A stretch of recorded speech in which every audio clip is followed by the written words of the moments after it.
Good morning, students. Already we have studied up to the functions and powers of the Council of Ministers from Civics Lesson 3, correct? State government lesson. Okay, now we shall continue the same lesson. The state legislature. So, state legislature is the lower house of the legislature. Yeah. Legislative Assembly. The Constitution provides legislature for every state. Most of the states have only unicameral legislature. நிறைய ஸ்டேட்ஸில் ஒரே ஒரு சட்டமன்றம் தான் இருக்குது. Legislative Assembly, that is Legislative Assembly. Some states have bicameral legislature. சில ஸ்டேட்ஸில் மட்டும் ரெண்டு legislature இருக்குது, ரெண்டு சட்டமன்றம் இருக்குது. That is Council of Ministers and also Legislative Assembly. Council of Ministers is upper house and Legislative Assembly is a lower house. புரியுதாமா? So the Constitution provides a legislature for every state. Legislature சொல்லும்போது சட்டமன்றம், சரியாமா? Most of the states have only unicameral legislature. ஒரே ஒரு சட்டமன்றம் தான் இருக்கும். That is Legislative Assembly. In some states have bicameral. ரெண்டு இருக்கும். Council of Ministers இருக்கும், தென் லெஜிஸ்லேட்டிவ் அசம்பிளியும் இருக்கும். ரெண்டு லெஜிஸ்லேச்சர் எங்கெல்லாம் இருக்குன்னா பீகார், கர்நாடகா, மகாராஷ்டிரா, யூபி, அதாவது யூபினா Uttar Pradesh, then Andhra Pradesh, Telangana and Jammu and Kashmir. The lower house legislative assembly represents the peoples of the state. The upper house legislative council represent special interests like teachers, graduates and local governments. So, lower house legislative assembly and the upper house legislative council. Okay ma? Then legislative assembly and படம் பார்த்துக்குங்க. Legislative assembly, that is lower house. The legislative assembly is a popular house. It is a real center of power in the state. It consists of members directly elected by the people on the basis of adult franchise. அதாவது வயது வந்தோர் வாக்குரிமையின்படி, அதாவது 18 வயது நிரம்பிய எல்லாரும் ஓட்டு போட்டு நம்ம தேர்ந்தெடுக்கக்கூடிய ஆள்கள் அங்கே இருப்பாங்க. The strength of the assembly varies from state to state. அந்த ஸ்ட்ரென்த் அதில் இருக்கக்கூடிய மெம்பர்ஸுடைய நம்பர் ஒவ்வொரு ஸ்டேட்டுக்கும் வேறுபடும். டிபெண்டிங் ஆன் த பாப்புலேஷனை பேஸ் பண்ணி, மக்கள் தொகையை பேஸ் பண்ணி. இப்போ மக்கள் தொகை நிறைய இருந்தால் அந்த அங்கே என்ன வச்சுருக்கோம், அந்த ஸ்ட்ரென்த் நிறைய இருக்கும். பாப்புலேஷன் கம்மியாக இருந்தால் அந்த ஸ்டேட்டுடைய ஸ்ட்ரென்த் அந்த லெஜிஸ்லேட்டிவ் அசம்பிளி ஸ்ட்ரென்த் குறைவாக இருக்கும். However the maximum strength of the assembly must not exceed 500. எப்படி இருந்தாலும் 500 விட கூடக்கூடாது. Or its minimum strength not to be below 60. அப்போ 500 விட கூடக்கூடாது, 60 விட குறையக்கூடாது. சரியாம்மா? பாப்புலேஷன் பேஸ் பண்ணி அந்த ஸ்ட்ரென்த் இருக்கும், இருந்தாலும் 500 விட தாண்டக்கூடாது. அப்போ maximum must not exceed 500. Then minimum strength not be below 60. The term of office of the Legislative Assembly is 5 years. It can be solved even before the expiry of its term. Then size of the Legislative Council. Legislative Council na upper house. சரியாமா? Cannot be more than 1/3 of the membership of the Legislative Assembly of the state. Legislative Assemblyயில் இருக்க மெம்பர்லேருந்து 1/3 இருக்கணும். அப்போ இங்கே 500 இருந்தால் 500 divided into 3 எவ்வளோ வருமோ அவ்வளோ number அங்கே இருக்கணும். சரியாப்பா? Members of the legislative the state, but its size cannot be less than 40. ஆனால் 40 குறையக்கூடாது. சரியாம்மா? ஆனால் ஜம்மு அண்ட் காஷ்மீரில் 36 இருக்காங்க. Then composition. The legislative assembly of Tamil Nadu consist of 335 members. தமிழ்நாட்டில் எவ்வளோ மெம்பர்ஸ் இருக்காங்க? 335, out of which 234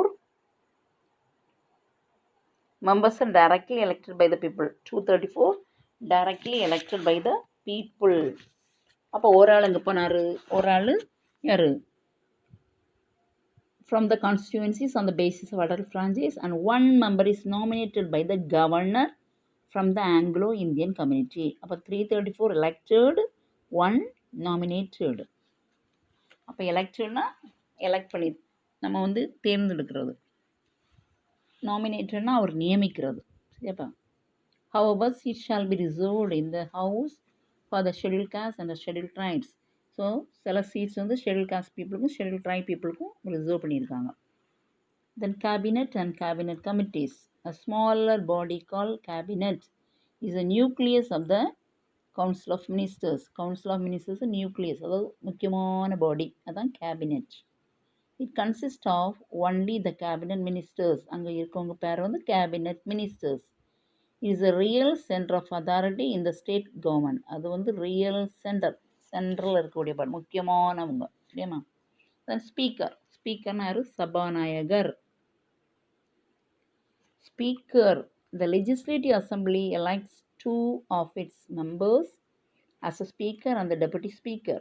The speaker vacates his office if he cannot continue to be the member of the assembly. இப்போ speaker அந்த இடத்துல இல்லைன்னா அந்த இடத்துல ஸ்பீக்கருக்கு வேலையை யார் செய்வார்? டெபுட்டி ஸ்பீக்கர் செய்வார், துணை சபாநாயகர் செய்வார். சரியாம்மா? அடுத்த லெஜிஸ்லேட்டிவ் கவுன்சில். அப் ஹவுஸ். லோவர் ஹவுஸ் என்னது? Legislative Assembly. The Legislative Council is the upper house of the state legislature. It is constituted as a permanent house. இது வந்து the permanent house.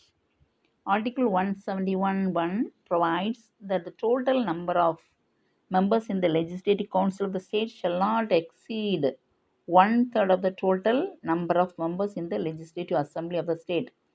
Legislative assembly அப்படின்னா நம்ம லோ ஹவுஸ், அதான் கீழ் சபை. சரியாப்பா? கீழ் சபையில் எவ்வளோ மெம்பர் இருக்காங்களோ அதுலேருந்து 1/3 தான் எங்கே இருப்பாங்க? லெஜிஸ்லேட்டிவ் கவுன்சிலில் இருப்பாங்க. புரியுதப்பா? லெஜிஸ்லேட்டிவ் கவுன்சில்னா அப்பர் ஹவுஸ், மேல் சபை. லெஜிஸ்லேட்டிவ் அசம்பிளினா லோ ஹவுஸ், கீழ் சபை. இந்த லெஜிஸ்லேட்டிவ் அசம்பிளியில் எவ்வளோ மெம்பர் இருக்காங்களோ அதுலேருந்து 1/3 தான் அப்பர் ஹவுஸில் இருப்பாங்க. ஆனால் but not less than 40 members in any case. 40 மெம்பரோட குறையக்கூடாது. அடுத்தது, every member of the legislative council MLC. Member legislative council உள்ளவங்க MLC.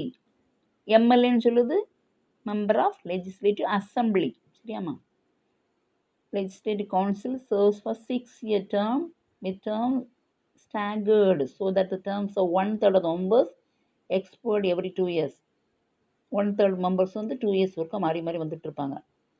MLCs must be a citizen of India. அவங்களுடைய qualification, he must be a citizen of India. citizen of India இருக்கணும், இந்திய குடிமகனாக இருக்க வேண்டும். Then not less than 30 years of age. 30 வயது முடிந்திருக்கணும். Mentally sound. Mentally சவுண்டுனா நார்மல் பர்சனாக இருக்கணும், மென்டல் அளவு கிடையாது. அண்ட் நாட் பேங்க்ரப்ட், தப்பு ஒன்றும் சேர்ந்துருக்கக்கூடாது. And his name should be in the voters list. Voters லிஸ்ட்டில் அவருக்கு பெயர் இருக்க வேண்டும். Of the state from he or she is contesting the election. அப்போ தான் ஒரு எலெக்ஷனில் கண்டஸ்ட் பண்ண முடியும். The election of the legislative council. 1/3 of the members are elected by the local bodies. அது எப்படி வருவாங்கன்னா 1/3 of the members are elected by the local bodies. அடுத்து 1/12 of the members are elected by the graduates and universities of the state. கிராஜுவேட்ஸ்னால் அந்த படித்தவங்க, கிராஜுவேட்டும், and also university members. Then 1/12 of the members are elected by the graduate teachers. Legislative கவுன்சிலில் members யாரெல்லாம் வருவாங்க? சரியா? அடுத்து 1/3 of the members elected by the members of legislative assembly. Then 1/6 are nominated by the governor. அதாவது யாரெல்லாம் சிறப்பு, art, social service, literature, அதிலெல்லாம் சிறந்த, அந்த ஃபீல்டெலாம் சிறந்தவங்கள கவர்னர் நாமினேட் பண்ணுவார். இந்த ஆள் சிறந்தவங்களா அவங்கள அவர் நியமிச்சிருவார். அடுத்த chairman. The chairman is presiding officer of the upper house. Chairman தான் அப்பர் ஹவுஸுக்கு தலைமை தாங்குவார். In the absence of chairman, the deputy chairman officiate the functions of the legislative council. Chairman absent அன்னைக்கு அப்படின்னா அது யார் நடத்துவார்? டெபுட்டி சேர்மன், துணை சேர்மன் நடத்துவார். சரியாம்மா? அடுத்தது functions of the state legislature. Functions of the state legislature.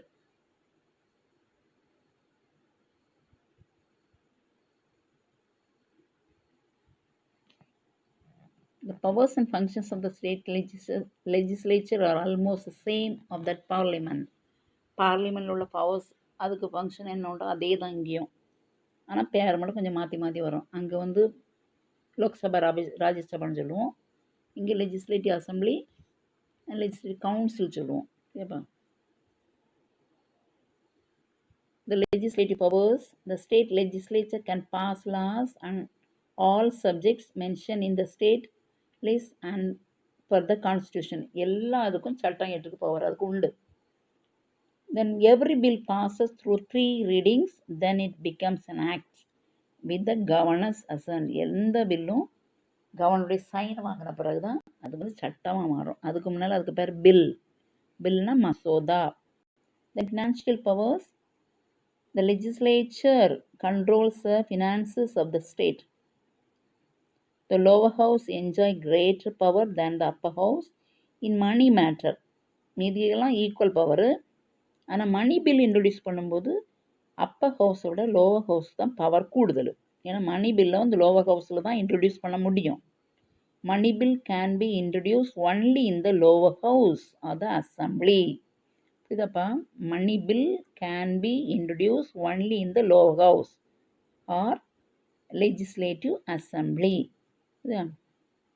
No tax, no new tax can be levied with the sanction and permission of the assembly. புது டேக்ஸ் எது போடனாலும் இவங்க permission கேட்டிருக்கணும்.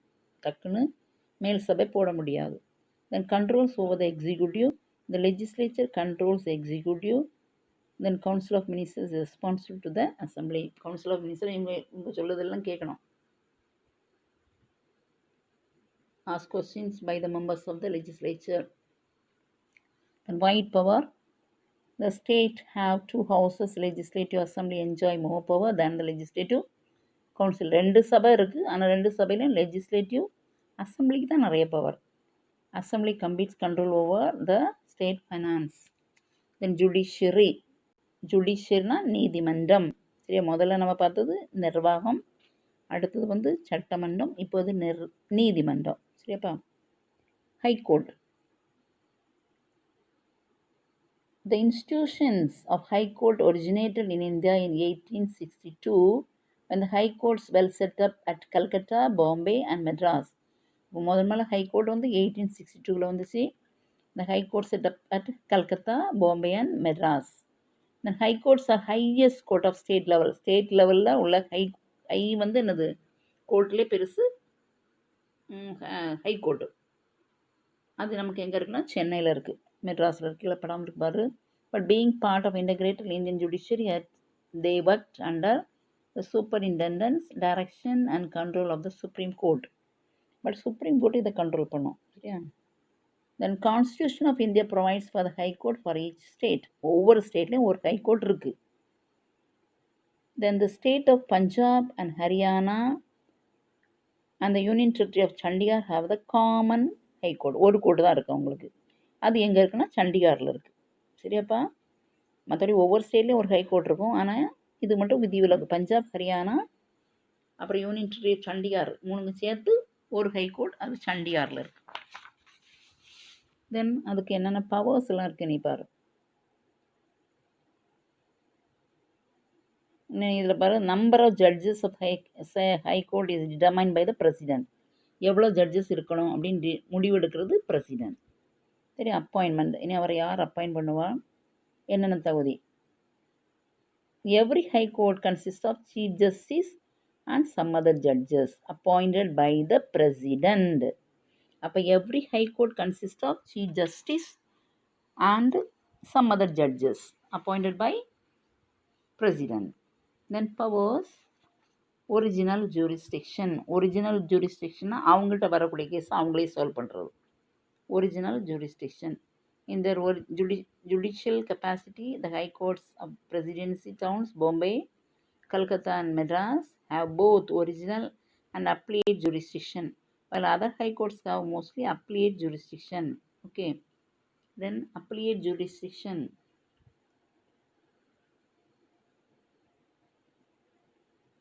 As courts of appeal, all high courts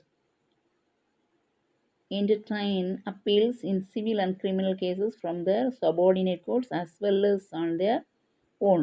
இவங்ககிட்ட வர்ற கேஸும் solve பண்ணிக்குவாங்க, அதே மாதிரி அவங்களுக்கு கீழே அவங்க கண்ட்ரோல் இருக்க கேஸஸையும் அவங்க என்ன செய்யலாம், சால்வ் பண்ணலாம். அதுதான் இது appellate jurisdiction. Then writ jurisdiction. ரிட்னா ஆர்டர்ஸ். ரிட் ஜூரிஸ்டிக்ஷன் ஆர்டரா கமாண்டு. அவங்களுக்கு என்னென்ன அதிகாரம் இருக்குது, என்னென்ன மாதிரி ஆர்டர் போடலாம், என்னென்ன மாதிரி கமாண்ட் பண்ணலாம். அதில் வந்து இந்த முதல்ல 4 இருக்குது. Article. Under article 226 the Constitution High Court has given powers on issuing writs not only for the enforcement of fundamental rights but also for other purposes. Fundamental ரைட்டுக்காக மட்டும் கிடையாது, இன்னும் நிறைய பர்பஸ்க்காண்டி அதுக்கு ஆர்டர் போட பவர் இருக்குது. என்னென்ன ரிட்ஸ்லாம் இருக்குன்னா habeas corpus, mandamus, prohibition, quo warranto and certiorari. Yeah, habeas corpus, mandamus, prohibition, govarando, certiorari. habeas corpus அப்படின்னா ஆட்கொணர் நீதி பேராணை.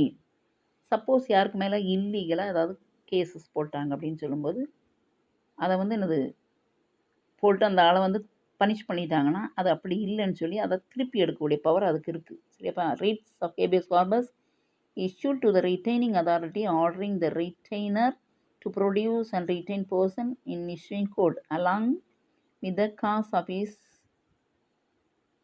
his or her detention. If the detention is found to be illegal, the court issue an order to set the person free. அவர் மேலே இல்லீகலாக எதுவும் court இருந்துச்சுன்னா அது வந்து இல்லை, அவரை ஃப்ரீ பண்ணுங்க அப்படின்னு சொல்லக்கூடிய அதிகாரம் இருக்குது. அதுதான் ஹேபியஸ் கார்பஸ். தவறாக அரெஸ்ட் பண்ணி இருந்தால் அவரை விடுவிக்கிறதுக்கு அதிகாரம் இருக்குது.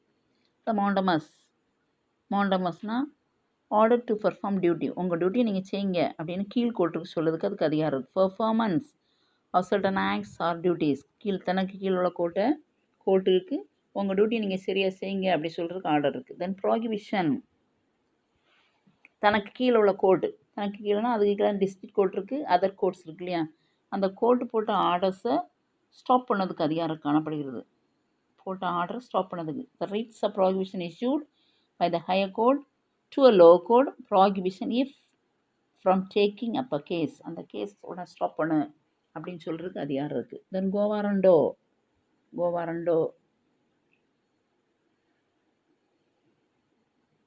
The writ is govarando is issued against a person who claims or usurps a public office. Through these writs, the court enquires by what authority the person support or what is going on. என்ன நடக்கு கரெக்டாக கிளியரைஸ் பண்ணுறதுக்கு பேர் தான் இது கோவாரண்டோ. செரியோரி. இதுவும் வந்து என்னது ஆர்டர் போடுறது. Writ of certiorari is issued to the power court directing that the record of the case he sent up for review. அந்த கேஸை மறுபடியும் திருப்பி பார்க்குறதுக்கு அதுக்கு பவர் இருக்குது. சரியா. தென் சூப்பர்வைசர்